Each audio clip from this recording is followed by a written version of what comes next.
let's see. I think this thing already just jumps live for you, doesn't it? So let's go ahead and do this.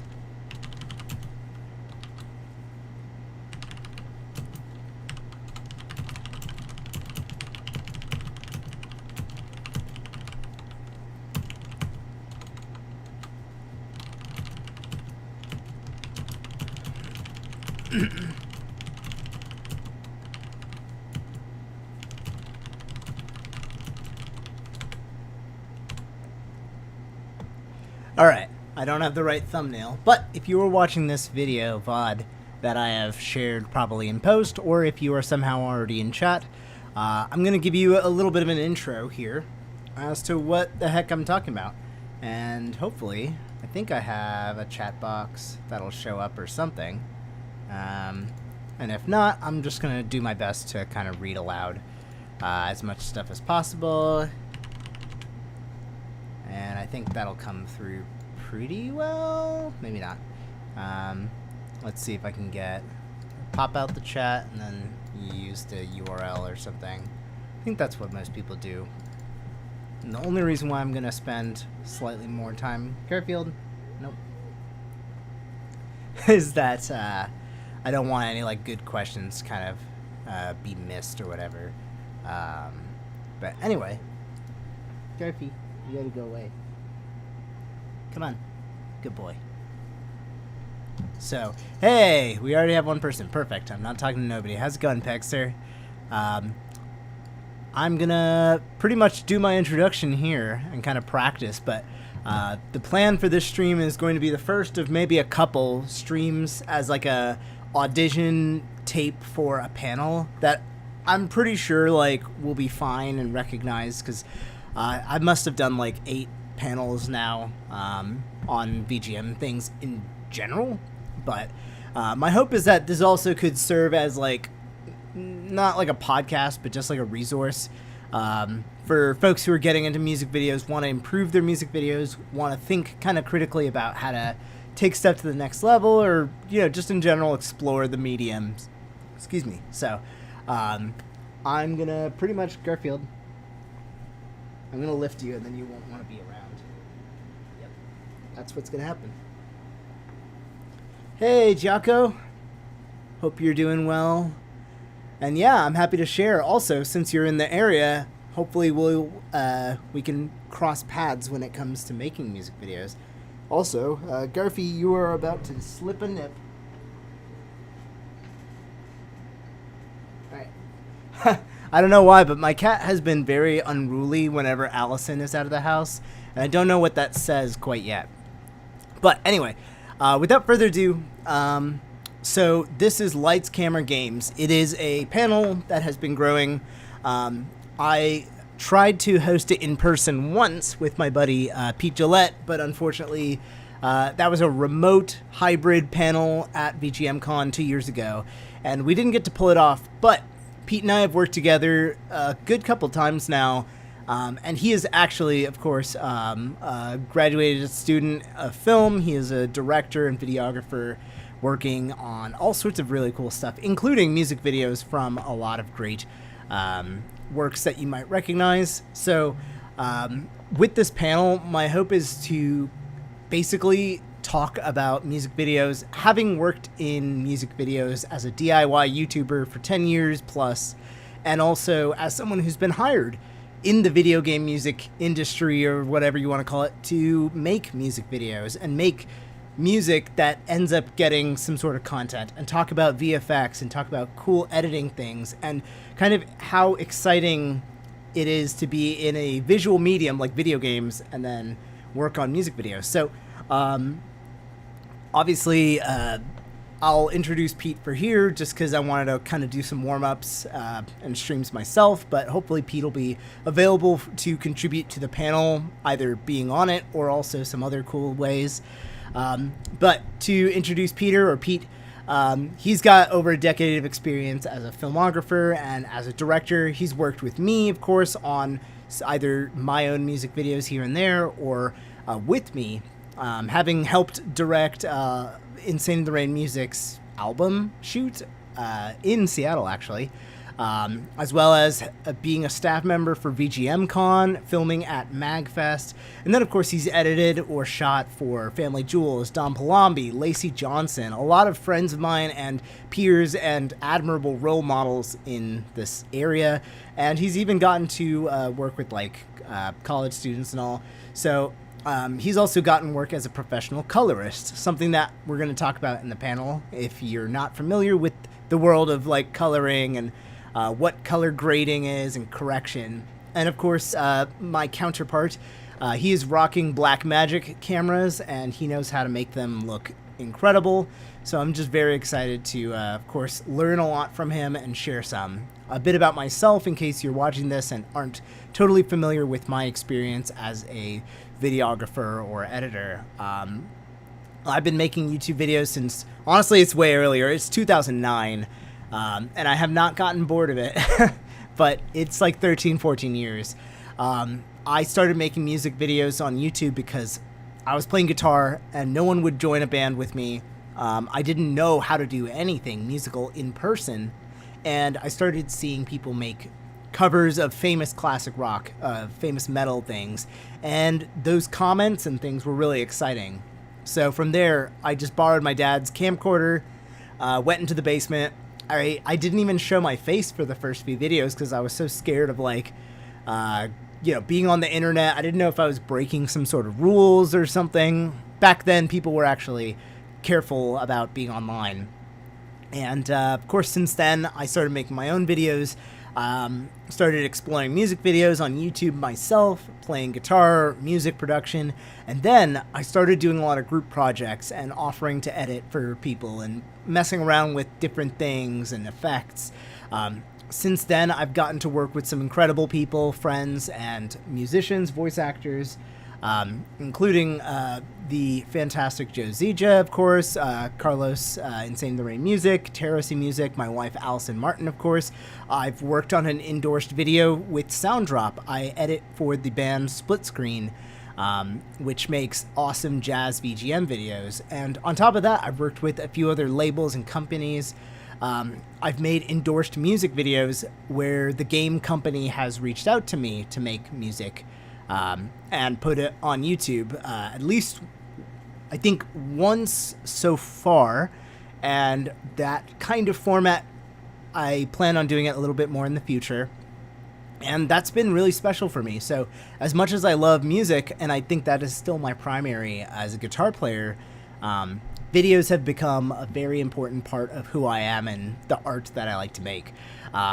Some of the speciality, I think, when it comes to my video style and interest, of course, is including a lot of VFX and interesting kind of visuals. I love just devastating and just all sorts of really interesting sort of style inclusions, and I'm very experimental because I like learning. So, excuse me, I like risking a lot of things to just have interesting looks. My personal weapon of choice, as I put in this panel 2 years ago, is I am a Sony shooter. I love my Sony Alpha S3. I also have a A7C, so you'll see most of my videos are shot with one of those or the other. I also have a Droney, my DJI drone. I have a few other fun tools like a GoPro and all, but I consider myself like a Sony shooter. That's the tool I will bring to like shoot other people. And of course, you probably are here because you know I make music, so yeah, that's always important. So the original kind of idea behind this panel, and again, please interrupt, please throw a question, please distract me, please send in good questions that you think would be cool to chat about, even if you already know an answer and just want to like discuss points, because that's why I'm streaming it instead of just doing this in front of a mirror. But this panel is inspired by the idea that more people should be able to try so that there will be more people to talk to and enjoy this kind of thing. And education should be for everyone. So sharing my experience of others that I've researched and put in this panel, Pete's research and experience is really important to me. And I'm going to kind of breeze through some of the slides that I don't think maybe need to be talked about, because ideally the panel is going to be all Q&A, with a few examples in here so that we can talk about really cool things. So everything from the how to film, literally, and I might honestly like bring a crappy camera, or just I'll pull out my phone so I can emote what I'm trying to explain. But we'll go over like how do you shoot things that looks professional, whatever that could mean. How do you go about shooting yourself, filming yourself? Gonna try to remember not to say that. What is the point of making a music video? Probably the most important question that we're gonna talk about here. What should your video look like? What can your video look like? Which are two different things. Of course, gear, things that I recommend, things that other people have used, and also like techniques that I've started to specialize in, especially. So VFX, green screening, Unreal Engine, Blender, After Effects or Fusion, or whatever you have in your arsenal, practical effects, props, costumes, everything that makes it so your music video is remarkable, which is a word that has kind of resonated with me a lot, because I think that makes the difference between people burning out, people who are like really, really proud of their work over time, videos that you will come back to, maybe videos that you make and you learn something about, and everything else afterwards has that much more XP gained. You learn a new move in an RPG. So, and then of course, how to plan a video shoot to where it's special. So practical theory, and there's of course the handsome Dell himself, Pete Gillette. This was actually a photo shot during the shooting of Insane in the Rain Music's debut album sessions.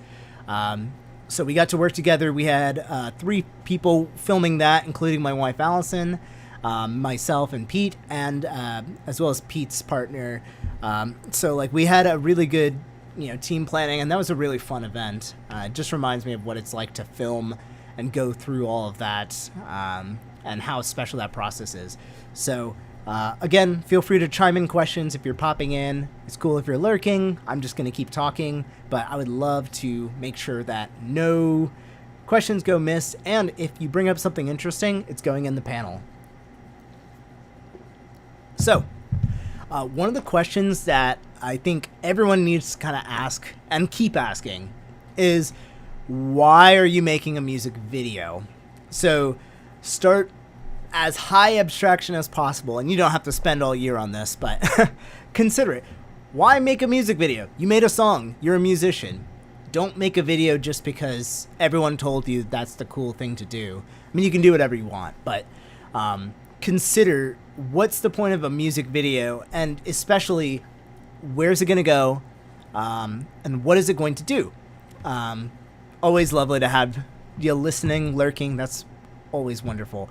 And also, gosh, I'm just gonna add a quick like chat window or something, because I do feel bad if I have to read every comment here out loud. I'd love it just to work. Whatever. Okay, so basically consider, like, roll back with me in 2010. I wanted to make music videos because I just wanted to feel like I was popular or something. I was in high school, and I did want the music videos to be a visual way to get attention so that I could join a band. I could have a portfolio of what I'm good at as a musician to lead me to get some fun, gigs, join a band, maybe get to play at a really cool location, which of course will be part of like my own personal journey and probably part of a lot of people watching. So that was the point, of course, of music videos. Now, on YouTube, I had watched and I'd seen a few channels, CS Guitar 9 pop up, Jam 2995, the Del Rey, old YouTube folks, Brax Burks, starting to see like audio people just post things on YouTube. And YouTube became a community.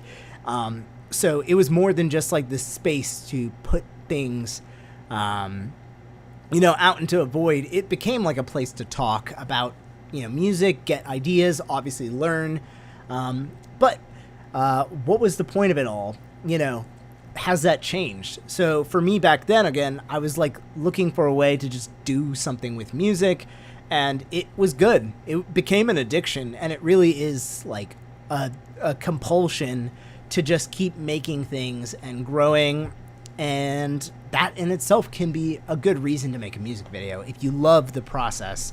And frankly, if you don't love the process, it's going to be a slog.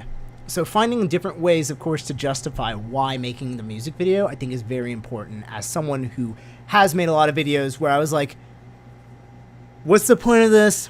No one's going to watch it. It's going to be like 20 views. I'm not going to be proud of it. I'm going to forget I made it in a year. And honestly, that is my hot take. And I'm not a hot take person normally, but that's my hot take. Like, if you don't like making it, or if you're cloning the same video format week after week, you're gonna potentially burn out. And it can be hard to keep working on this stuff if you're not enjoying like that grind for long. And maybe you enjoy it sometimes, and that's fine too, of course. Everyone's got their own journey. So with that, I kind of sum it up as there's a few functions to a music video at all. And with the video game space and the anime cover space and all of these spaces, we're connecting our fandom and our love of basking in the game, the anime, the movie, or your original story, your original emotions, and you're enhancing it visually. Now, some people are obviously like thinking MTV style music videos because you get on TV and that was it. Everyone watches TV, right? So, it's promotion. And yes, a lot of the time I will make music like my upcoming song Monsoon, which I wrote. I need to promote it. And one other reason why I think original music writing really needs the visual medium is because a lot of people, especially today, they don't necessarily think they're going to enjoy new original music a lot of the time, but if you have this visual space, you can tell a story. You can elaborate on instrumental, where it's not always clear to the layperson what the story is. And sometimes it is. So I think there's a lot of beautiful things you can do to connect the art with the video, and a lot of like just frankly like promotional things. So if you're just like in the game space and you love it and you think that a music video is the thing to do, ask yourself where you're going with this and if the music video is the right medium, of course. So yeah, who is it for? And here during a panel presentation, I would probably start with some hand raising, but have you watched a music video today? And what was the last music video that you could describe to me in like 2-3 sentences?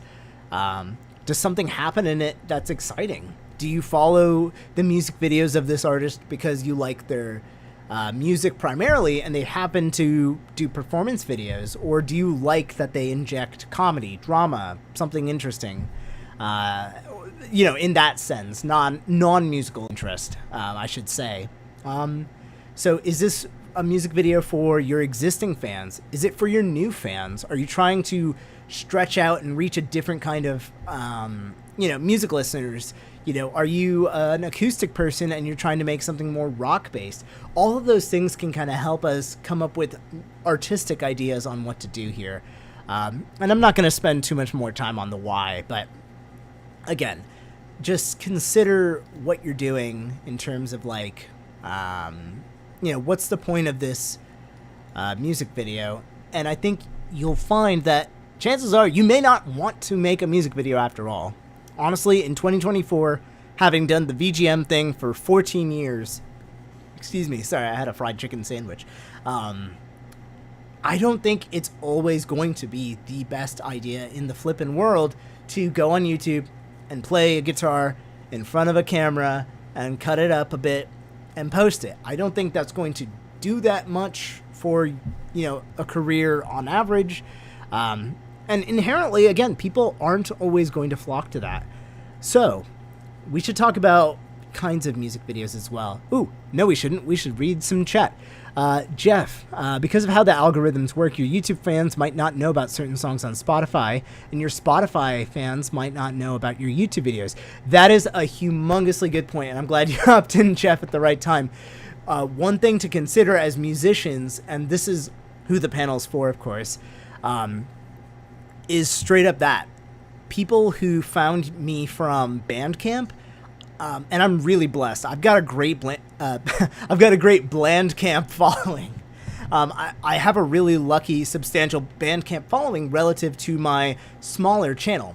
I call it a small channel, which is very unfair to small artists, but I've been doing it 14 years, and I blew up twice in small amounts, and then I didn't personally want to keep making music videos no matter what, so I shifted gears to Bandcamp, and I've managed to, sell a lot of like cover CDs there, which helped me grow there. And then that translated to Spotify better than YouTube. So I ended up having a pretty good Spotify following, bigger than some of my favorite like smaller bands for a while. It dropped down because I stopped making music as much. But my point is, of course, your YouTube video may not actually, it may or may not cross over, but also you have that chance to remind people in the YouTube space, hey, I sell CDs. And vice versa. A lot of people in the Bandcamp space don't make crazy music videos, so you may not get that chance. Also, hello, Arrange Game Tracks. Hope you're having a wonderful evening as well. And yeah, acoustic guy doing a Zeppelin-style song.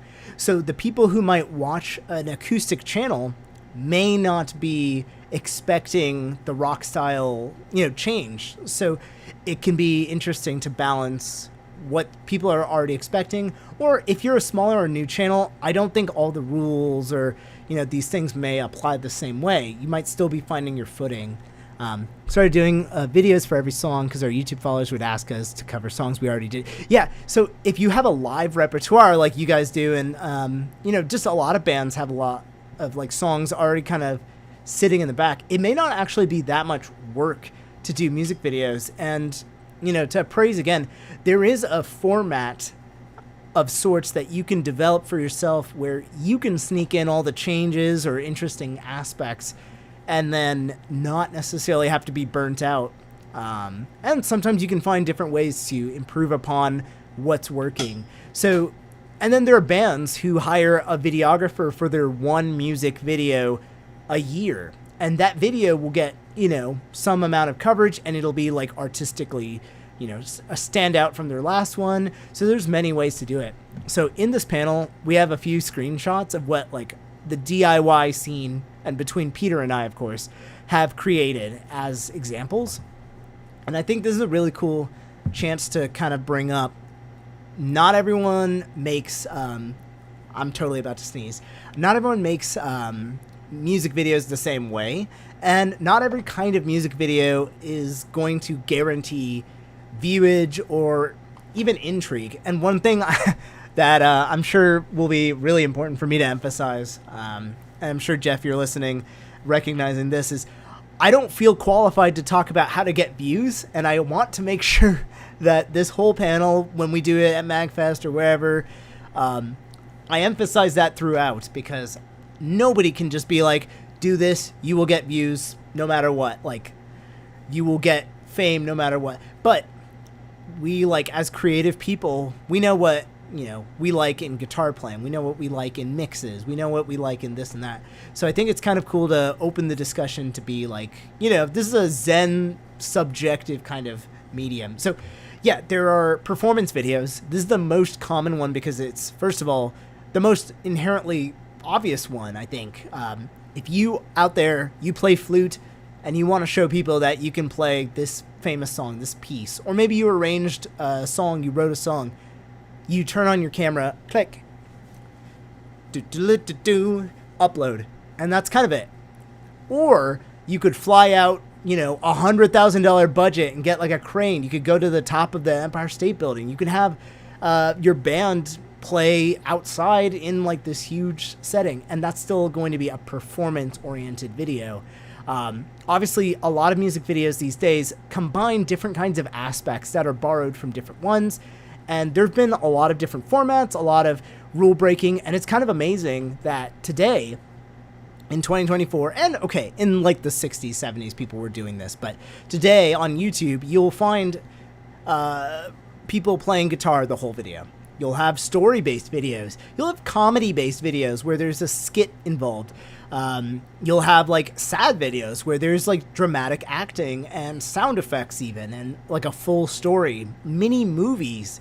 You'll have visualizers, where people are just listening to music and there's digital effects to react to the music.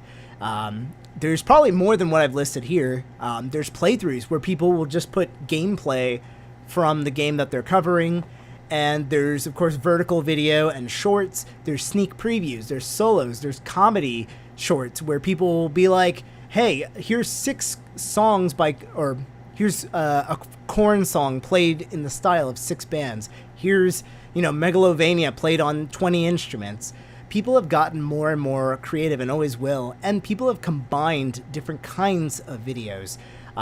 The examples here are a mixture of what someone can do at home. This is one that Peter edited by Insane the Rain Music. That's a performance-heavy video.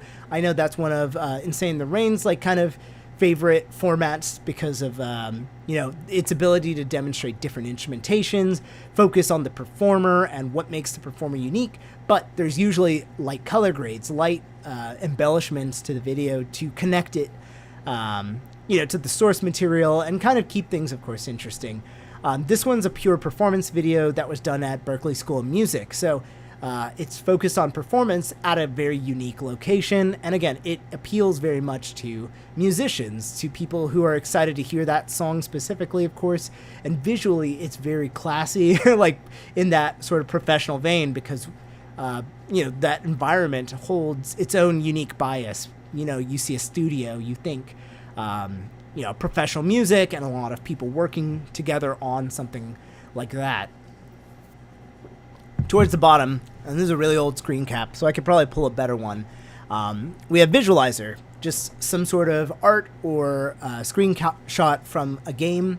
In my case, I took It's Raining Somewhere Else from Undertale by my buddy Sanjesh Prasad, and I had a screenshot from the game blurred with like a lens blur effect, and I added some floating particles, and then I added this little line that it'll do one of these numbers. It'll jump when the music plays. So what I like about that format, of course, is anyone can do it. You don't have to worry about privacy. You don't have to worry about acting, makeup, costume, performance, filming. But you do have to worry about how the hell to make a visualizer, which is probably the number one search thing when it comes to music videos. You can, of course, use After Effects. You can use a lot of third-party plugins. There are websites now. You could make one manually. You could just animate it yourself. There's all sorts of ways. I recommend, of course, just use a program that has a tried and true visualizer program built into it so that you can manipulate it and then just make that into some sort of template. Some people who do MIDI only, electronic only music have to use a visualizer. So I think it's worth including here in the discussion. This shot, of course, is from You're Lost, an arrangement by Disco Cactus, a video I filmed and edited with them.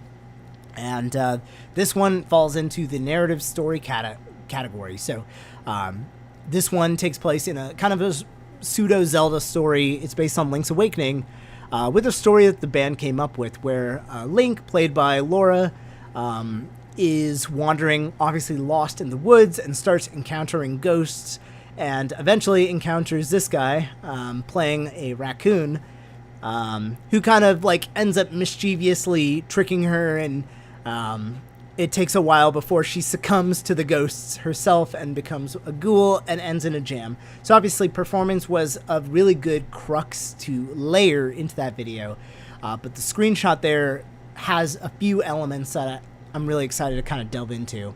It's also the video I probably will refer to the most in this panel. So going from there, and again, if anyone has discussion questions or ideas or thoughts on when it comes to this, feel free to chime in. Again, this is me rehearsing and getting ideas for what I hope is going to be a really educational, exciting discussion on how to make cool looking music videos. So the next slide is going to be, and the next category really is talking about gear. if you have ever been asked something about making music videos, I guarantee gear has come up maybe more than anything. Likewise, as a musician, more people ask me about things I've bought or services or things I've used than things I've learned or studies that we've done or places you've gone or people you know. And I don't know why that is, but honestly, they're toys. They're exciting toys. Everyone likes toys. So when it comes to music videos, having gone through a lot of the iterations and cameras, I've gone through, let's say, like 6 eras or stages. For One Piece's sake, they are like 6 arcs. So I started with my dad's camcorder that shot digital. It required a FireWire connection to upload the clips. And all those clips were, I think, Sony M2TS files. They were 1080i, which just means it's like the resolution of 1920 by 1080, but there's going to be these weird lines that appear because of the interlacing that flickers in the way that the picture is depicted. Which I don't think I think I'm talking out of like my weight class here, but point being, I was using an old ass camera, and then I borrowed a flip video at my college library, if you remember flip videos, and then I used my smartphone, which was like on Android 3 or something, which was like peanut butter jelly time OS, and then eventually for Christmas 2014, I got a Canon DSLR, a T3i Rebel, like everybody else who had picked one up, because it was kind of affordable and it worked with nicer looking lenses. And I didn't know what that even meant, but I started my journey of getting into whatever videography tools there were within the couple $100 range. What's incredible is today, I still think if you go on eBay right now, and man, I am clipping so much. I think this one's my volume. I'm going to turn that down just a bit because I'm very emphatic when I do panels, apparently. To this day, if you go on eBay right now, a Canon Rebel T3i will still cost like at least $300, even though there have been tons of new cameras. And the value of these kind of things has not changed. If you make a video in 1080p, which is what I believe the T3i can shoot, you will still have a really solid looking video if you follow, principles that we'll get into a little bit more. So when people say now is a great time to join and start doing stuff, it's because everything else is going to be a reason that you can get around.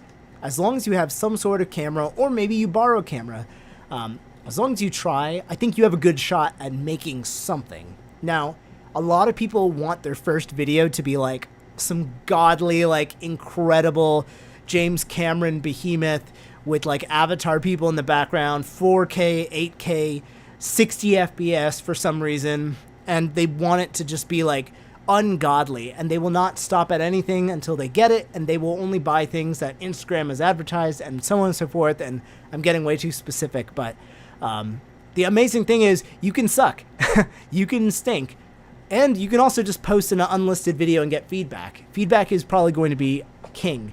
So when it comes to people who ask me for gear suggestions with music videos or upgrades, which I'm very fortunate to get asked a lot, I always say, well, what phone do you have? Because that's probably going to be a really good start. The reality is you just need something that films you and is digital. Or maybe, I don't know, you can go analog and buy film. But then you need editing software and some sort of light. You don't have to have an additional one if all you have is rim lights. You just need a film in the sun. And I say that because, again, I was a kid. I didn't have space to buy a bunch of lighting stuff. And I didn't have that much money, like, to myself. I was saving up to move out and all.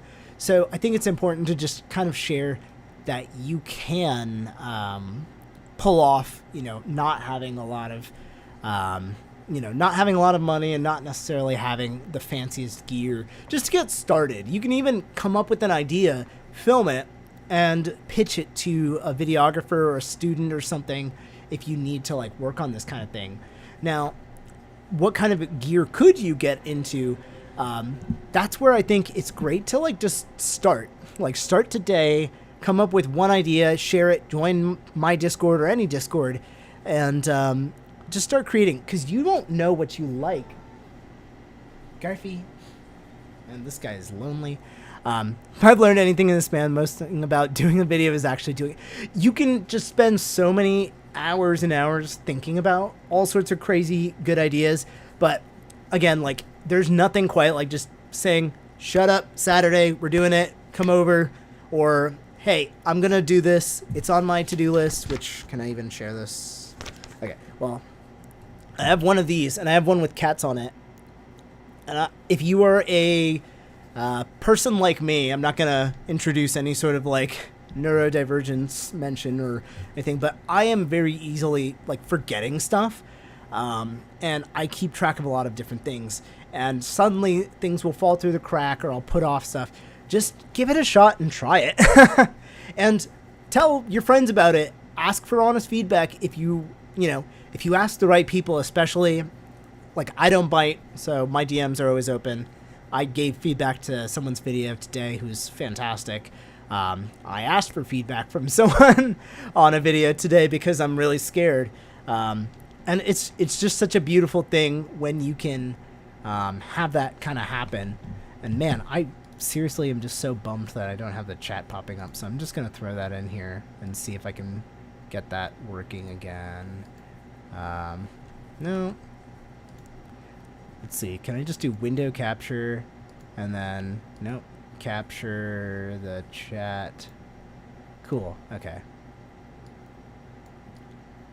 And then I don't know where that'll go. Okay. Yeah, because I feel like there's a really good discussion there, and I'm just like missing it all if I don't put it. Anyway, yeah, so I think it's great to just start creating and then figure out what you like. If you don't like what someone else's video looks like, that counts as determining a style. So if I start picking on a few people that aren't just me, my wife, for one, she has a very different style when it comes to making videos. And she has a lot of overlap with me when it comes to video ideas. So to plug two different videos, check out, she has one called In the Flood. It's from the game Horizon Zero Dawn. Beautiful song. She sang amazing. It's very orchestral. And the video for that one is about going outside and exploring. And it borrows quite a lot of ideas from the game, a couple of VFX shots, but it plays into that. That's one kind of style. Then look at a buddy of mine, Rich GC. He makes green screen videos that are very comedic. They play with the guitars, but they have like this kind of slapstick fun quality that I think is just beautiful and not like anyone else's. And if you watch more and more videos, you can kind of like see, oh, I want to do that. And I've borrowed a few things and credited, of course. Hey, glad I caught you streaming. I'm LSC's creative manager. Oh, thank you so much, Tercerio. I think I've seen you in chat, either with Dean's chats or my own. So appreciate you being there. And yeah, Bellatra Metal was kind of a request of sorts. And I really like Bellatra, so I was happy to make that video. Another style, of course, where I invented a poker game kind of thing. Because again, that's the style I found I liked 7 years into doing it, and some people may not be able to discover that, or maybe you'll make it and then you'll hate it, or you won't feel like doing it every time. And yeah, Giaco, you'd be surprised. I've talked to a lot of people who really want to like make their first video way better. They'll talk to people like me who just kind of try to use what we have, ignore all the thousands of dollars of camera gear, and then either will never make anything or will spend so much time buying stuff and then not learning how to like use it that much and hoping that it just magically works. And it can be really, frustrating. So yeah, it's hard to say what's the best thing to buy for any one person. And that's why I think it's important that if you aren't creating yet, just go ahead and figure out small ideas that you can do. You don't even have to make like this huge monstrous cover. Make like a short. YouTube shorts are getting popular, and they're a great way to test out little ideas. And then of course, don't just do things because someone told you you have to, or maybe that's the default. I know not everyone has like an amazing mountain range in the background. Not everyone has a green screen setup. I lost mine because I don't have a garage anymore, and it makes me sad every day. But consider what you do have. Consider what your friends nearby might have. Hey, my buddy has a garage. Maybe I can borrow it and I'll cook him dinner one day. You know, small things like that have really helped out. The main thing is to find very gullible friends. I mean, to be very nice and help your friends. And of course, if you don't have a lot of space, but you have just enough for a green screen, you can make videos and put yourself into interesting locations, or just have a silhouette. There's all sorts of really cool styles that people have come up with. Hey, thanks for stopping by, Jeff. I know it's late, but appreciate your insight and you popping in. So yeah, getting into literally what you need, and I probably won't go this slow in the panel either when I present it for real, but I have a guide that we've posted to Game Grooves as a music video checklist. Everything that, if you look at this and you run down the list, you will have a successful shoot. Hopefully. I can't, count for anyone forgetting stuff like I would, but it'll happen. So, yeah, pack your camera, have an SD card. It's important to have a lot of space. So buy one with like at least 120 gigabytes if you shoot in 1080p, or if you shoot in 4K, go for the biggest one you can. If you have micro SD, I definitely recommend getting a couple of these, because you can lose these so easily. And, don't just leave these in a box somewhere if you can. I actually got this really cheap. I have two of them. SD card passport. So you can pack this up, open up, label your SD cards, and maybe you'll have a couple. Maybe you have two cameras going and you need to keep track. So that's very important. Another thing, of course, ND filter, neutral density filter. If you're shooting with a traditional camera like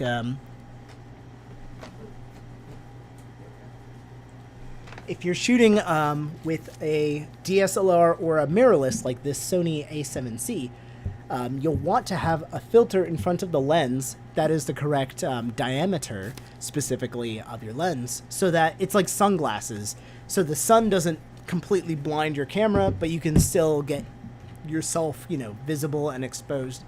When you're making your renders for your song to play back, since most people, of course, will fake their part and, act it out so that they can film in different places. Add a click track, add count-ins, add helping, voiceover for the version that you need. And then, of course, consider important choices when it comes to resolution, formats, all of these little things I probably will not go into unless someone asks. But my recommendation, of course, like many, is shoot in 24 FPS if you are going for anything that is meant to look like a movie, because that is the standard that movies have set and people prefer, even if they don't know it. If you're indoors, if you're doing something like a streamer would, where it's more like TV, people don't mind 30 FPS. I don't recommend 60 if your computer 100% cannot handle it. There's not that much benefits, and it does look off to some people depending on how cinematic style you're making it, but it is an opinion that you can decide for yourself, of course. And yeah, consider, can your computer edit video? If you're not sure, get a sample video. There's tons of them online that you can look up for each camera, so you can actually see if you're going to be able to handle it. When we get into styles of editing, the notorious split screen, just like the band I edit, is the worst way you can stack up your computer with footage, because it's going to run slower. You're running and encoding tons of footage all on top of each other. So it can be very complex. You may have to render it in, one at a time or something, which can be really difficult. So I don't always recommend that format for that reason, among many reasons. But then, yeah, think about it. If you have money to spare, there's all sorts of different film tools that can be used to make your videos more interesting. If you find that you want to have more interesting motion, and you have someone, there's Nico Mendoza, playing with the Insane in the Rain session. And not only is he wonderfully photogenic, but he is demonstrating two cool things here. You can get a color card, which is basically just a simple piece of paper that you can use in your edit to check if your white balance is correct, if your colors are matching what they should be for a very neutral image. And what that means is, if your image is too warm, that means that the whites will look like yellow, and it can give off kind of a grimy look. It may not translate like when you do color grading or special effects or anything like that. And if your picture is too cool, your whites will start looking a little bluish, and then things might look sadder than you want. And again, it won't be neutral, so every time you're going to make more thematic changes, it may not come across well. So it's important to have some tools that help you track this, or just, get good at color correction. You can play around with green screens, one of my favorite tools, and especially having been born in the 90s, I love what green screens can do for you, especially because, yes, a lot of people hate on, studios that just do everything in a blue screen or a green screen and don't practically do anything. However, you can go to worlds that don't exist. You can be safe when filming, something that everyone forgets and I think is criminally underrated. You can afford to do it as a DIY person if you green screen it, or if you do some sort of mix. You can do a lot of funny effects and stuff. There's virtual production where you can, in real time, film yourself and check how it'll look when you're in that fictional place. You can get portable monitors so you can see yourself better, or film yourself at all. There's just so many amazing tools that you can have to make videos work. I'm going to grab some water real quick.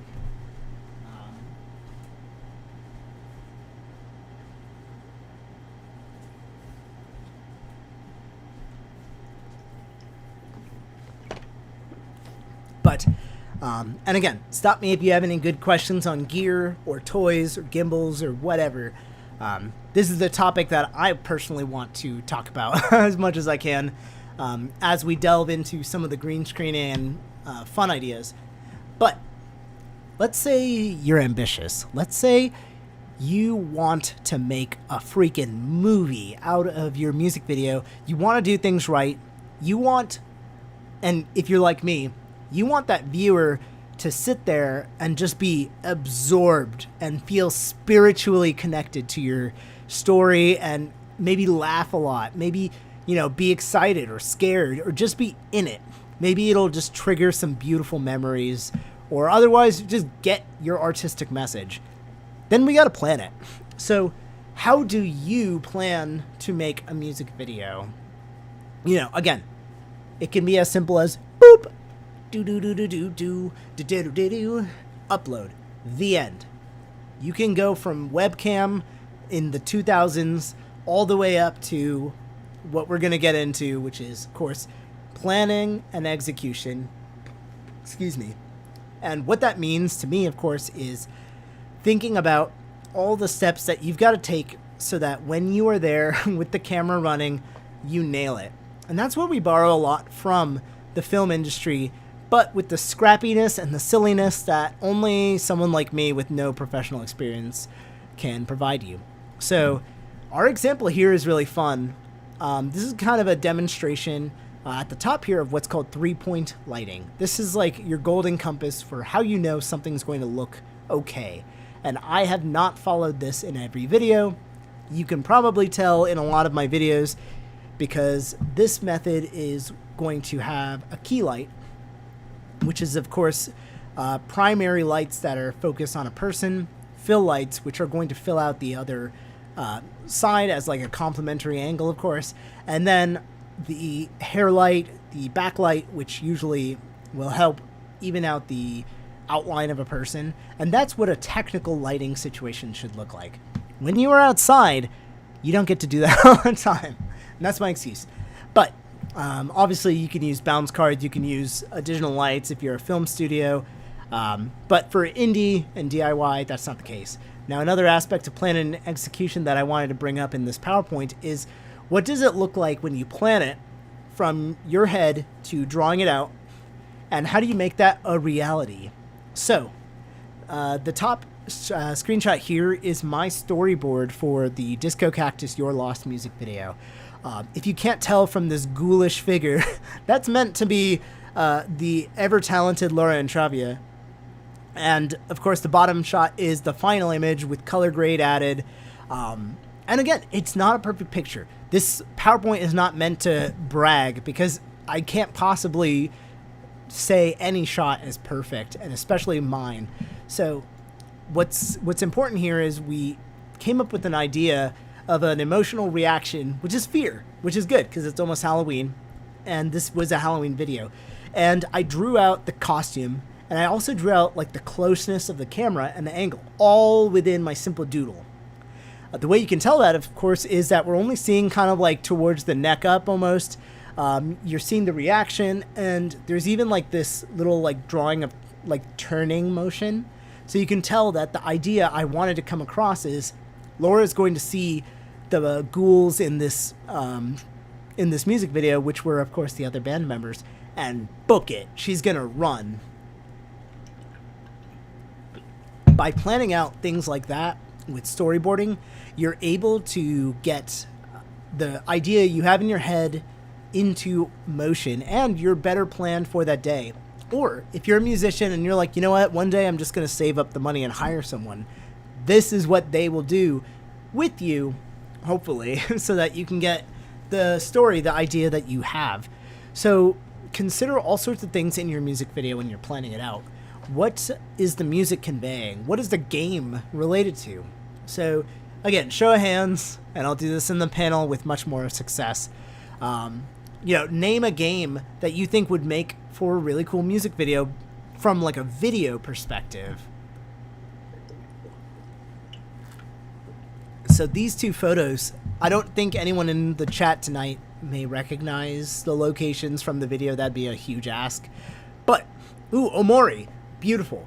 So just as like the example, I think what would be amazing is you think of like what emotions, of course, Omori conveys. What is the style? Never mind. Okay, Jocko's a fan. He knows exactly what those are. You probably know where they are. That's Snoqualmie Falls, and I forget where this is, but it's a lake 2 to 3 hours east of Bellevue. But yeah, Omori has like a very distinct visual character, and it has a lot of like those sadder purple colors, and it has obviously like darker themes. So think about locations that you live near or could potentially film at that have that, or green screen. Maybe you green screen yourself into like a level like that, purple backgrounds, that kind of font, that text. The feelings you get can translate beautifully. So with Pokemon Snap, that's a game about embracing the beauty of Pokemon, of course, but also unique locations. There's tunnels, like this tunnel where we shot at. There's valleys, which you can kind of see here. There's volcanoes, and there's beaches, and so on. So looking for the game, the inspiration, the source material in your world or virtual world is, I think, the number one thing everybody can try to do. Then costumes. If we did a Pokemon video, maybe wear Pokemon trainer clothes, maybe wear Ash's hat. If you're doing a Zelda video, get a Link hat, get a Zelda, costume. If you can't do the whole thing, maybe you're doing Undertale, blue jacket, then you're Sans. Maybe you can make the costume. If you're not good at making costumes, this could be your chance to get better. I'm not good at it, but you can try making masks. You can get a t-shirt. You can do all sorts of really cool things. Hello, Steven. Happy Tuesday. What day is it? It's Tuesday. Happy Tuesday. We're talking music videos.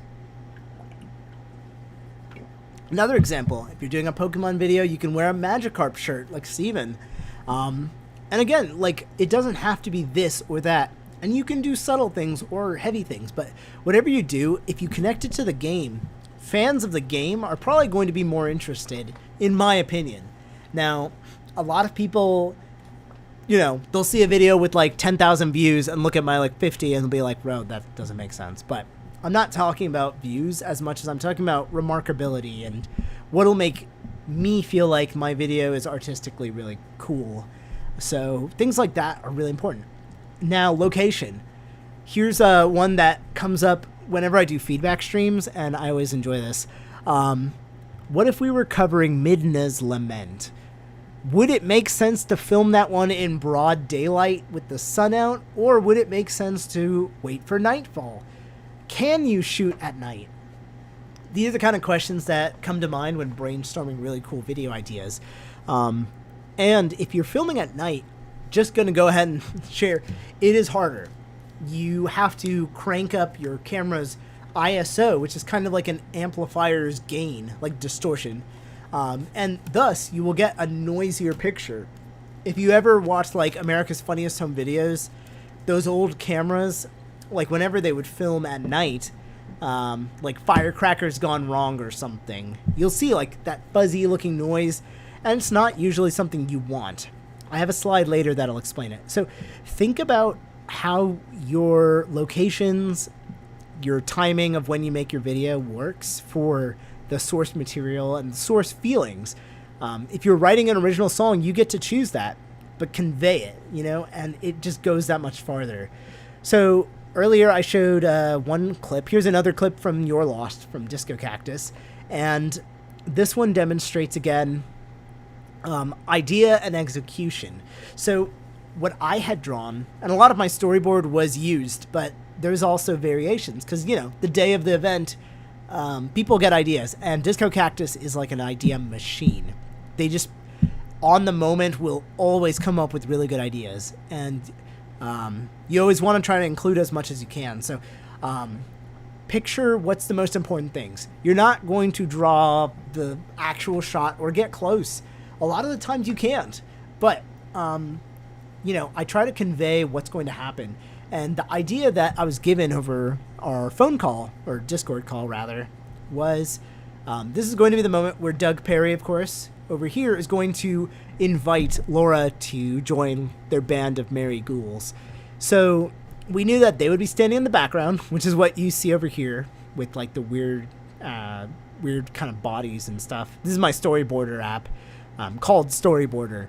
And then we have Doug in the front with like a flute, and that's my like crappy flute. But you can also see an arrow conveying like the turn. So that way when we got to the shoot, I was actually literally pulling my storyboard to check what each shot was going to look like. And then we can match it in the camera that much easier. And then we came up with this idea, and by we, I mean probably one of them, to like have the flute extend out and then just be like. And what I love about that head tilt is it non-verbally kind of conveys like the, huh? Like, you want in? Like, that's just really, really good and really important to include. So that's filming. And again, any questions, any good discussion, throw them in. Because I want to add more to this PowerPoint, and I want to take away as much as I can if it doesn't apply, if it's not relevant. So this video is special to me because I made it pretty quick, pretty scrappy about like a couple, maybe 2 Halloweens ago. And this is from, of course, Netflix's TV series Squid Game. It is the song Pink Soldiers. It is the theme to the creepy antagonists with the shapes on their face. So this is a editing heavy shot. For one thing, I found someone who had mocked up a 3D model of those characters, and I used After Effects to kind of spread them out so that I would have like a cool little background. And I think I managed to actually get them to idle, so they would just be like, just so that they're moving and it doesn't look like a picture. And then I found a picture of like a weird playground that I borrowed for my background. But this was red. This jacket was red. So I changed that in post, and this was green screened. And this was nothing. This was literally like this. Because Netflix just came out with Squid Game and they didn't have merchandise, so I couldn't find any masks. And because it was the pandemic, I didn't want to go shopping for a mask at like Party City. So I ended up covering my face using a mask to track my face in After Effects and added the circle thing, and I tried not to move my head the whole video so it wouldn't like bother, and that's what happened here. And then there's like a little bit of blur so that you know it's like 3D and there's some depth. This is all stuff that you can do afterwards. So when people hire, videographers, that's one step. But I've seen videos where a videographer was hired, but the musician edited the video. And it could be a totally different kind of thing, for better or worse. So it's totally down to how not only you get footage, but how do you turn it into that beautiful music video. This is just a screenshot that I thought was kind of terrifying. I think it's from SNL or something, or maybe a movie. Probably a movie. So there's a lot of good tips that I just threw in here. One of my golden rules I've followed is if there is a problem with an editing software that you sincerely cannot figure, or how should I put it? There are so many things people will say is wrong with an editing software that can be solved by learning your editing software. If someone ever says something to the effect of like, Final Cut Pro is so slow, or Premiere is so slow and, it's not working really great for me, the first instinct I have is, have you tried proxies? And what is your footage like? What is your computer specs like? Take advantage of proxies for sure, which is basically a feature where your videos get turned into substitutes, kind of like the Pokemon move substitute. And they're crappier versions, they're easy to run, and then you do all your basic cuts there. And then whenever you render the final video, you just click a little switch, or the program knows, and it switches out for the real ones. There is no way I could edit my music videos comfortably without making proxies, and every time I forget it, I regret it. So, easily the biggest life hack right there. Multicam. Multicam's another feature that if you are not using it and you are shooting a music video with more than like one angle, there's no reason to not if you can help it. So basically, multicam is meant for when a performance or some sort of activity is shot with multiple cameras at the same time, hence multicam. And this feature lets you synchronize them together with, it lets you sync them together by audio. Sometimes you can use time code, which is like a more technical way of connecting it, or you can do it manually. And then all you have to do is press 1, 2, 3, 4, angle 5, 6, 7. Like you can just angle it out. So it's, 1 second. That's Allison. Okay. But yeah, so you can just click which angle you want and quickly cut a video. So my video process when it comes to, if you ask me right now to make a music video in a room, playing guitar, 4 angles, whatever, it will not take an hour. It should not take an hour if I know my stuff. But yeah, it's just such a fast way to do it. And, it may not work for every application, but it really, really can speed up the final edit, and it's pretty much a feature in most of all the big editors. So those are some of the tips when it comes to editing.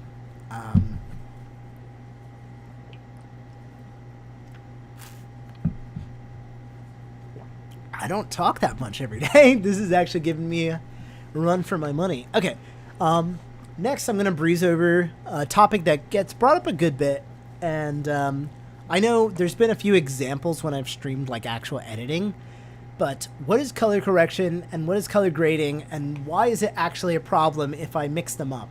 So obviously all your footage has color in it unless you shot on black and white, and even then there is such a thing as correction. So what is correct?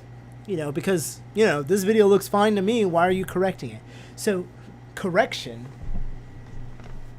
and I'm gonna use an example here. Here we go. So this is printed out with I guess a good printer, maybe that's why it's correct. But this is a way to tell what an exact color should look like. And your computer, like DaVinci Resolve or Premiere or what have you, will know, oh, 18% gray, that is mathematically going to be this color. So if you use a color chart, or if you just, use your tools, correcting is making sure that the colors make sense and are accurate when it comes to things like white balance. Correction, the color is not correct. Oh man. It's basically to make sure that things look normal, neutral. It is a good base so that you can apply color correction. Fun story. I don't know if anyone in chat has seen my Shadow Temple video, but it was the first one I made that was like big. I used to brag about it like, oh my god, this thing's 100 gigabytes, but it was a weird random story and it had a lot of really new things for me. Mistake number 1.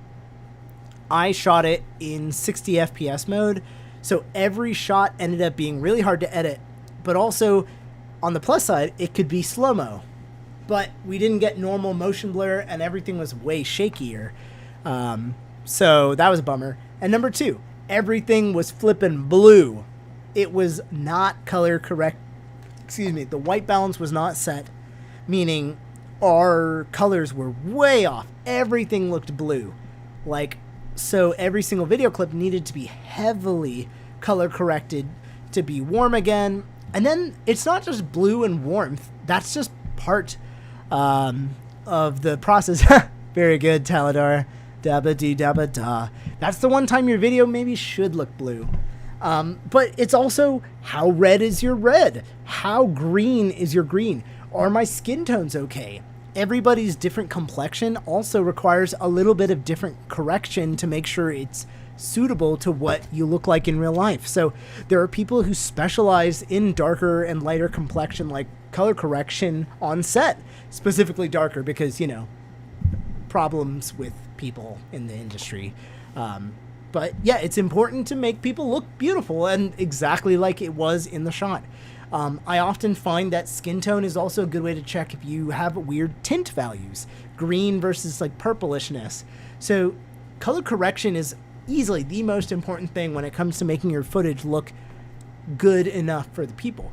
What's nice is usually phone cameras have been getting really good at just like neutralizing white balance, so you don't have to worry about it as much. Now this shot is from Allison's Chicory cover, and this one was kind of fun because we started at black and white and the color got introduced through a few like effects, as you can see here, and it kind of sparks like joy into the ending of the video, which I thought was a kind of fun idea to play with. So black and white was a choice. Color became a choice, and as a result, you can kind of see that, different colors make certain videos look a certain way. They give you a feel of themes, of tones. They help you feel like you're in a place. And it doesn't have to be strong. In fact, most of my color grading is way too strong and messy at times. But I think the hopes is that I'm steering into the idea I have. This is a video that I accidentally found when I was working on this PowerPoint, like yesterday or so. This is from 2019, when Link's Awakening's remake got announced. So my buddy Colby Dude and I worked on this, and I had a green screen idea to somehow put me in a boat, and then I would recreate the scene where Link is getting shipwrecked. And this is such a really cool scene for me. It just speaks about adventure and panic and the forces of nature and whatever. So what are we looking at on the left? First of all, no beard. Second of all, I'm holding a frigging XLR cable pretending to be like a rope. But more importantly is it's dark. It's a dark shot, although I'm like well lit. So like technically speaking, it's actually not that dark. It's kind of blue, kind of like orange. It actually looks like this reference shot from the remake. I'm wet at the top of like my forehead. I put water on my head. Like everything is contributing to this theme of being shipwrecked.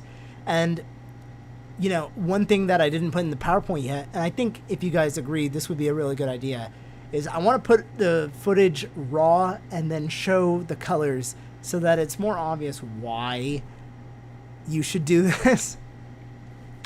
But yeah, This is another idea that I didn't get time to finish, but I was going to take one shot and color grade it 3 different ways and see if you could suggest games that music video could be from without even knowing it, just based on the colors. Now, this section's one I'll probably breeze through as well, but this is like working with videographers. So what is it like? How do you find someone to shoot your video? Obviously, if you have a spouse, partner, friend, roommate, family member who is willing to help you, take them up on it. And if they mess up, be patient, be forgiving. And honestly, there's a lot of methods I've come up with to try and get someone more familiar with camera work. So when Allison and I started filming each other's music videos, I would pretty much just say, hey, you pretend to be me, and then I'll turn on my camera, and then I will shoot the helper doing, like, pretending to be me, and I'll say, all right, this is going to be the wide angle number 1 or something. And I will film them for a minute, and then I'll show them, I'll have them look at me and see how I'm holding it, how I'm aiming it, and then they'll see the footage, and usually that's been enough to give them an idea of what you're hoping to get. Now, when it comes to like professionals, they might have better suggestions than you, or maybe you still have an idea, so give them some music videos that you like, reference videos, and that way they'll know what exactly you're hoping to get. Consider budgeting, but also skill trading. I edit videos for VGMers, and oftentimes, if they need something simpler, then, I won't charge as much as I would if you needed VFX and green screen. I have oftentimes edited for skill trading too. Like, people are flexible. So sometimes, like, we'll come up with ideas to like skill trade, of course, but also like demonstrate, like, hey, I want to do this. This is my story. This is my ideas. This is my tone. What kind of ideas would work with this? And yeah, like, inquire rather than demand is a way I put it. So think about what's possible, not just what's impossible, and understand why, you might get the suggestions you do.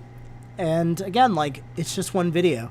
Maybe make one video with one person as a test. See if it works. Don't publish it if you hate it. But, of course, whatever you do, come up with a game plan, schedule it, make sure you're working on their time too, and pack the right gear.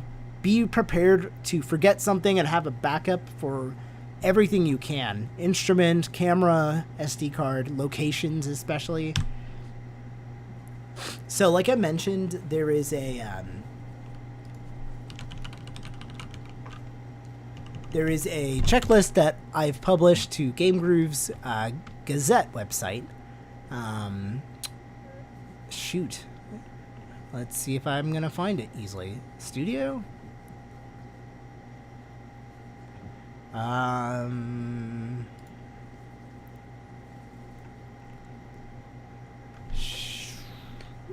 guide to making music videos? Is that this one? Nope. Okay. I thought we published it. Maybe we fell off, or I just can't find it. But, yeah, I really thought it was online. Anyway, so I have a checklist here. That's just all the things that I mentioned might be useful for people to pack and have, charge or otherwise. So just a demonstration of what I would do. So it's at this point in the panel that I'm going to go over a few like music video ideas. Again, throw in questions, ideas, suggestions if you have music videos of mine or someone's that you think would be good to include as like an example of a technique or something really cool. So here's the first one. And one of these videos is out, one of them is not. But green screening is an amazing, versatile, crazy technique of history. It allows you to tell the computer, get rid of all the green, and with some refinement and adjustment and some ironing, you can basically make your, your character or you or whatever disappear into anything. So Yeah, thanks, Chills. This is a shot from my Animal Crossing Doom crossover. So, since I'm holding an acoustic guitar, this is the one where I was going to the Doom world or whatever. So, I was covering Doom music. And I think that actually, wait, what did I do? I don't actually remember if I did the acoustic one in the Doom world or the acoustic one in the island, but this was a really cheap screen, a few stands. You can get a green screen for under $50 and use it successfully. This one's a little bit more expensive a picture. This is in my old garage. This is a softbox light that's pointing at me, and we can actually break it down. So I have grips on the edges of the green screen to keep it from folding up, so you have a nice taut, even screen. You generally want it to be one color so that it's very easy for the computer to get rid of that color. And then you crop yourself out, and boom, you put yourself into the world. You can see that this isn't a perfect setup, but I have two tube lights that are lighting not just me, but the screen a little bit as well, almost to a fault. So over here you can see it's kind of like super white, and you don't want that because then it's not green, and the computer will leave that in. Likewise, you don't want these dark spots because that's not green, it's black, and the computer won't know how to get rid of that. But there's enough lighting on me that you can see the outline of my body, the guitar, and you can even see like it's kind of sunny almost looking, which is what I wanted, because this isn't, I might have to fix this a little, but this is the final shot, let's say. So now, when you green screen yourself into a music video, what you get to do is you put yourself in the scene, and I want you to pay attention to the color. This black, how dark that is here compared to here.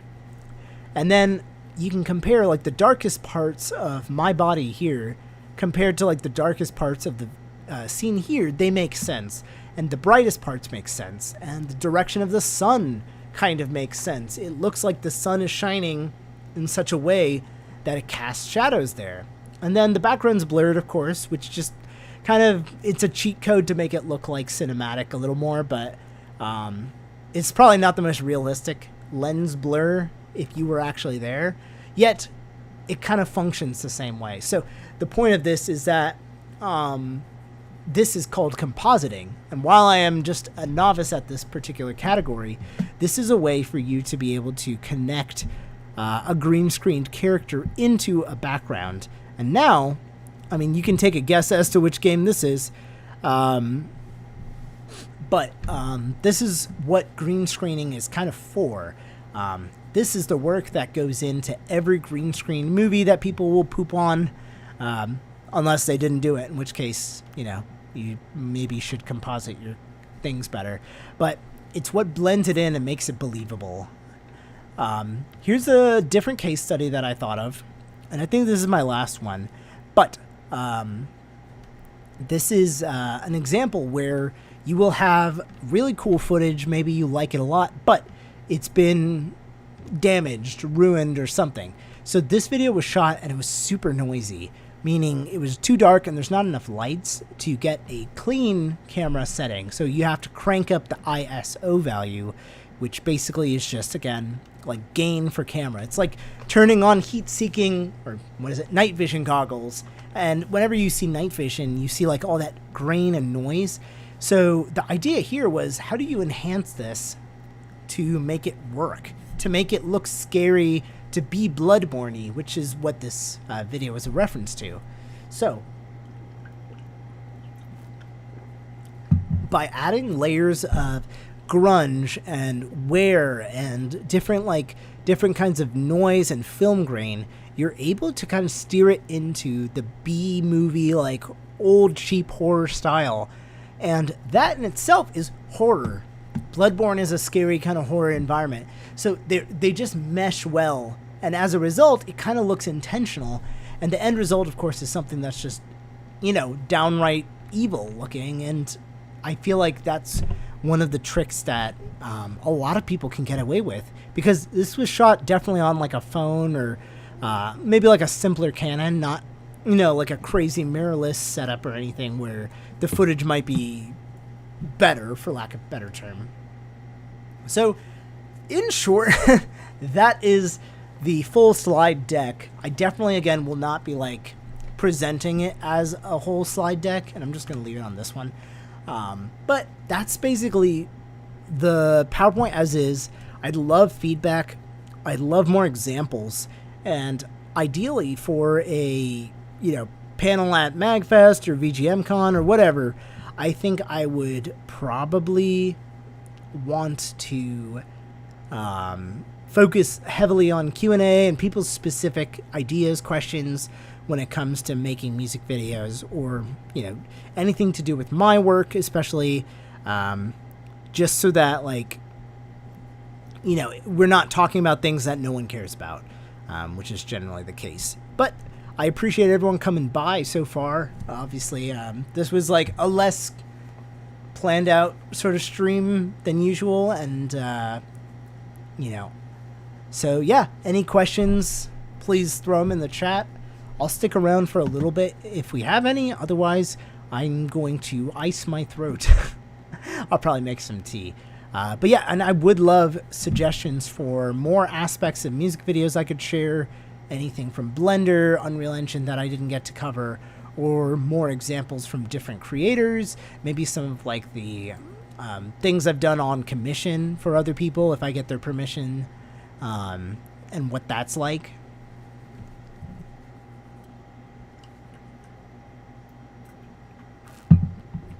I know there's a delay, so.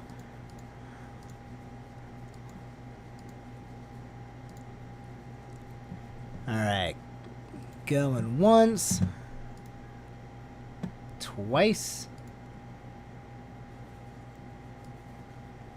Alright. Well, once again, this was a kind of random stream, but I appreciate everyone coming by, checking out. A really great discussion on music videos. I have a Discord that I'm happy to plug. I know it's quiet enough to where I hope no one feels intimidated, but also we have a very active helping station where you can get feedback or ask for advice. All of my music videos are talked about there. Not experienced in whatsoever, but I do love to show my support. Well, honestly, showing up in chat is a great way to do it, so I'm very happy to hear that. And if there's any music videos of mine that you think were kind of cool to see, or that the VFX would be interesting to talk about, or just how it was made, please let me know. I'm going to try to include more in this PowerPoint. And before I submit the PowerPoint, I will try to come up with different ways to tweak this, just so that this ends up being as good a presentation as possible. And yeah, I hope everyone who's even a little bit interested in making music videos will take the leap, come up with something, or maybe you've been making them for a while and you're getting bored, or you're not making them the way you want to. So I hope that some of this inspires creativity of some sort, or just a burst for you to improve. But thank you again. Everyone have a good night. Saturday afternoon, Pacific time, evening Eastern time, I believe, I will be hosting another VGM feedback night. I won't share the guest yet because I want to share that online maybe tomorrow. But I have a great guest. She's a killer producer, but also a great vocalist and instrumentalist, and arranger. So I think that'll be a really exciting time. So that's probably the next time I'm going to be streaming, and I will check with everybody next time.